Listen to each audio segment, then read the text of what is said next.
सालीले एकचोटि बोलाउँदा ठ्याक्कै भिनाजी हाजिर बात त सही है आज म चिटिक्कै परेर हिँडिरहेको छु है। तल हेर्दाखेरि चाहिँ मेरो बुढी पनि रेडी भइसकेको छ, बाइकमा बसिसकेको छ। नमस्ते सबैजनाले, म दिल्ली के छ जाने होइन त कतालाई रेडी भइरह हो। अब हामी निस्किन्छौँ। अब म ससुराले पुगिसकेको छौँ है। यसो सालो केटो आन्टी आउँदै हुनुहुन्छ किन आन्टी साली भएर त हेरौँ त यहाँ के हो त नि रेडी हुने होइन जाने होइन जाने कि नै अनि के गरेर थियो अगाडिदेखि हामी आएर जानु लुक दिने अनि त्यसरी राम्रै जाऊँ छिटो ढिलो कहाँ आयो त नि टाइममै त आइरहेको छ नि त छिटो गर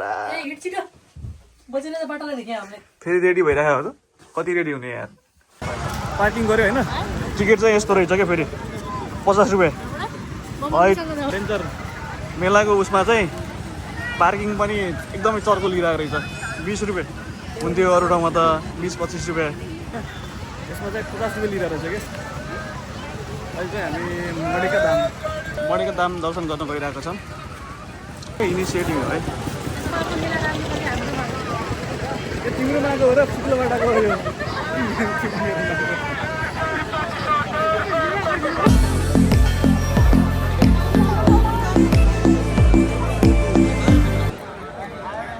अहिले हामी बैजनाथ मन्दिर मूल प्रवेशद्वारमा गइसक्यौँ।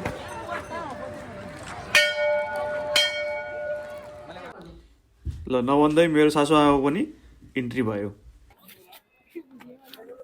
हामी बैजनाथ मन्दिरतिर गइरहेको छौँ। मन्दिर जाँदाखेरि चाहिँ यहाँ उ हुँदो रहेछ सिडी हुँदो रहेछ धेरै। अरे बेटे तुझे थकान नहीं लग रही क्या यो पछाडिबाट हेर्दाखेरि चाहिँ यस्तो देखिन्छ है। यहाँ आउँदाखेरि सजिलो जस्तो लाग्छ तर अलिक गाह्रै हुँदो रहेछ हिँड्दाखेरि। ल्याडरमा छौँ हामी ल्याडरमा छौँ।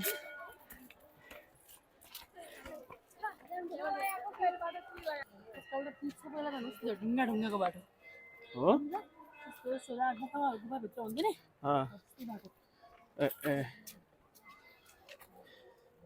अलमोस्ट पुग्यौँ कि आयो हामी के हो अलमोस्ट पुगिरहेको छौँ। यो मान्छेहरू तल पनि आइरहेको छ माथि पनि आइरहेको छ।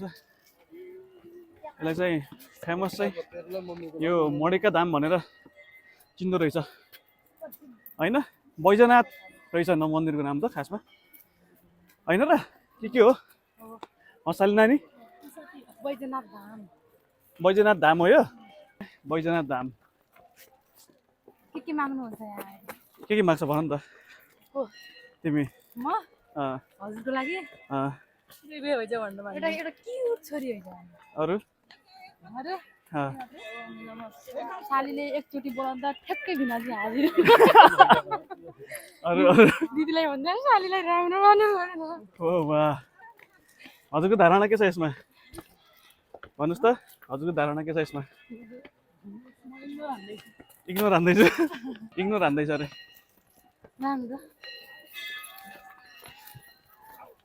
अरे यो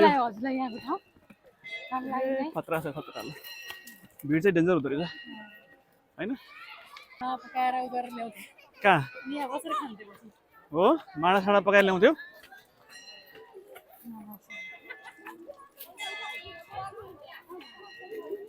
भव्य छ है। मान्छेहरू पनि टनाटन हुँदो रहेछ सरकारलाई धेरै हुँदो रहेछ।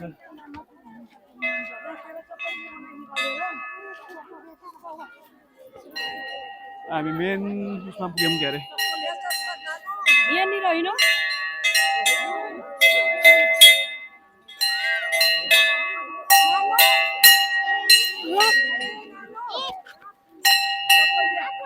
बुढी अगाडि म पछाडि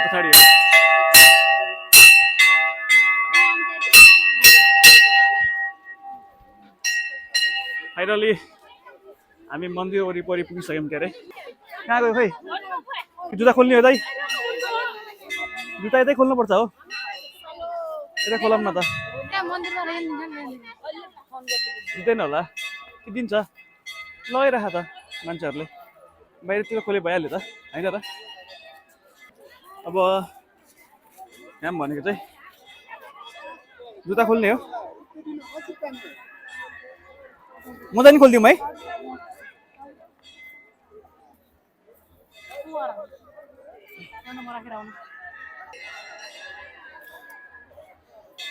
जुत्ता ह्यान्डलर मेरो सबजना इन्जोय गरिरहेको छ यतातिर सबजना बसिरहेको छ कोही पूजा गरिरहेको छ है खुट्टा धुने काम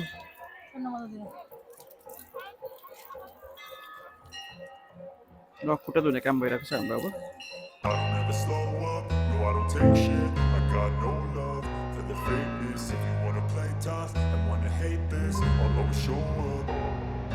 I don't ever slow up, no I don't take shit. I got no love.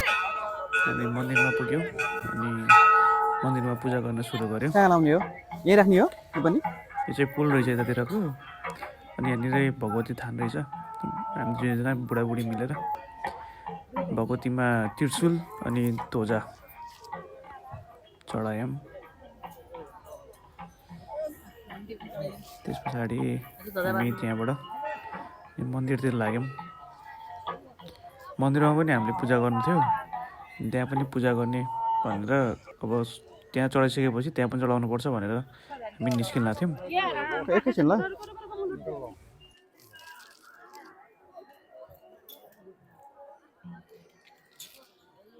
चाहिँ ताल हो यहाँको हामी यहाँबाट पूजा गरेर निस्किरहेको छ अब यहाँबाट चाहिँ हामीले मन्दिरमा जान्छौँ मन्दिरमा पूजा गर्छौँ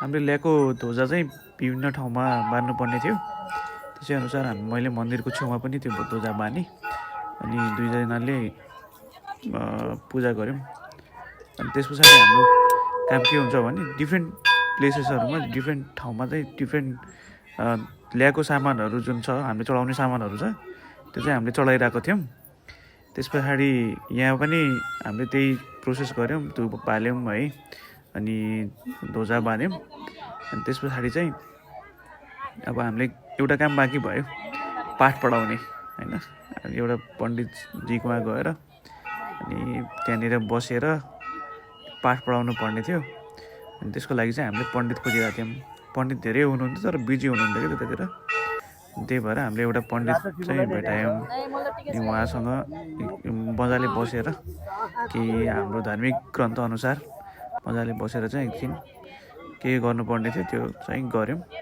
अनि त्यो गरेर हामीले आजको पूजा सकायौँ है अनि एकछिन यसो भजनतिर लाग्यौँ आजको पूजा सकियो अनि हामी मणिका धामबाट निस्किन लागेको हो तपाईँलाई कस्तो लाग्यो आजको ब्लग लाइक सेयर सब्सक्राइब अनि कमेन्ट गर्न नबिर्सनु होला तपाईँहरूले सब्सक्राइब गर्नुभयो भने मलाई पनि थाहा हुन्छ कमेन्ट गर्नुभयो भने मलाई पनि थाहा हुन्छ कस्तो भइरहेको छ के भइरहेको छ blog thank you for watching है त